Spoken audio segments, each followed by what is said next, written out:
Lögreglumennirnir Bylgja og Jóhanna eru í þann mund að ljúka vaktinni á fallegum laugardegi í júlí. Vaktin hafði hingað til verið tíðindalítil, en það átti eftir að breytast. Upphafið er hann þannig að það tilkynnti bíl á leiðinni frá Selfoss og trúlega stolinn bíll og ökumaður væntanlega undir áhrifum fíkniefna. Gríðarleg hætta getur skapast með ofsaakstri sem þessum, bæði fyrir lögregluna og ekki síst fyrir almenna vegfarendur.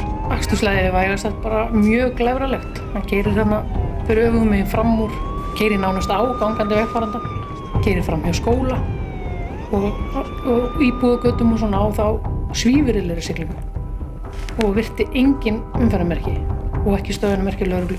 Skyndilega tekur bifreiðin stefnuna inn í íbúðabyggð. Við reynum náttúrulega eftir fremsta megni að bæja mönnum úr íbúðahverfum og reyna að komast hjá því að keyra í gegnum svona hættusvæði. Við óttuðumst að það væri börn að leika þarna klukkan rétt 10 kvöld á laugardegi hásumar, þannig að það er allar líkur á þessi einhverjir út að leika sér. En stundum eru þeir og alveg meiri bíla við, þannig að við erum bara að fylgja þeim eftir og vona það besta hreinlega. Og allt í einu.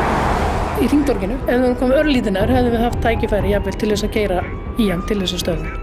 En það bara hafðist ekki í þetta skipti. Þannig að það var ekkert annað að gera en að fylgja honum eftir.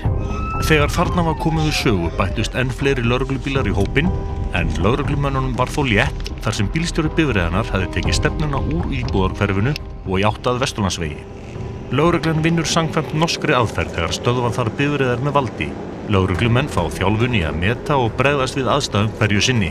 Lögreglan er í mikilli hættu þegar hún reynir að loka akstursstefnu vegna þess að við höfum enga hugmynd í hvað ástandi maðurinn er eða hvað hann vill gera til þess að forðast að lögreglan á honum. Það er gríðarlegt adrenalín sem rennur æðar á manni hana. Og maður er alveg óbóðslega hræddur sjálfan sig og alla aðra sem eru í umferðinni. Þarna erum við komin með allmeiri bíl á eftir honum, og hann er að hanga í honum, og leita að færi til þess að stoppa.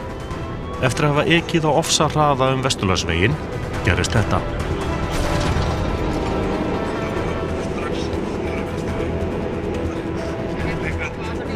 Þessu tilfelli notum við bílinn til þess að stöðva með því að keyra utan í hann, þannig að annarkvort snúist hann á veginum eða þá, eins og í þessu tilfelli endaði með bílveltu.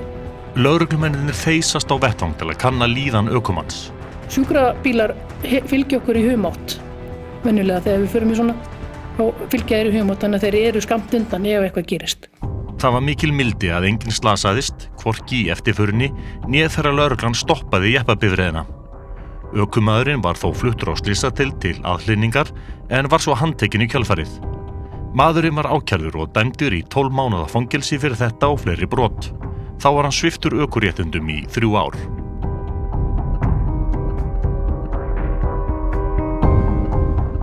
Og fyrir okkur er þetta túlkað bara sem þetta hrein og bein aftaka. Slegin ítrekað með þungu áhaldi, þetta er 3,5 kíló, 3 til 4 í höfuð.